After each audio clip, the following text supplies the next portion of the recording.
Hello, friends, and welcome to today's episode. If you grew up in a home where you learned what was morally right and wrong, you have probably heard the phrase, the end does not justify the means. It's definitely true, but it's important to remember that some people don't have many choices, so they do dangerous things. Yes, especially parents who are ready to do anything for their kids.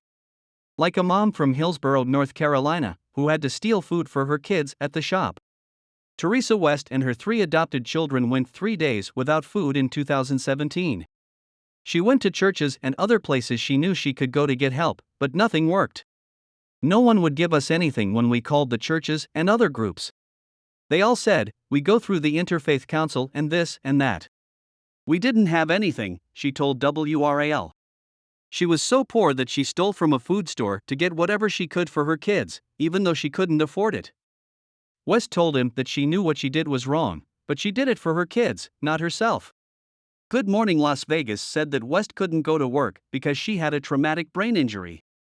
"That's desperate of me to go out and steal food. I'm sorry I did that, but my kids were hungry," she said. A store worker caught West in the act and sent her license plate number to the cops right away so they could look it up and learn more about her. The woman told the cops that she had stolen $36 worth of groceries when they went to her house to listen to her story. Then they chose to look into what she said. Police officers didn't make fun of her or scold her for what she did, though. They actually backed her up. Lead Corporal Keith Bradshaw of the Hillsborough Police Department said, "I opened the fridge door and the freezer door and all I saw was 1 pack of cheese." Bradshaw said he knew he had to do something after seeing West's situation for himself.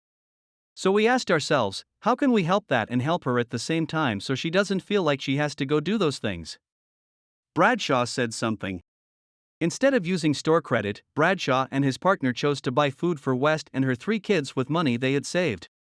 Altogether, they spent $140 on food. West paid her bail, and when she got home, the fridge was full of food. Many people were touched by West's story, which is why the Hillsborough police told people where they could give food to help West and her family.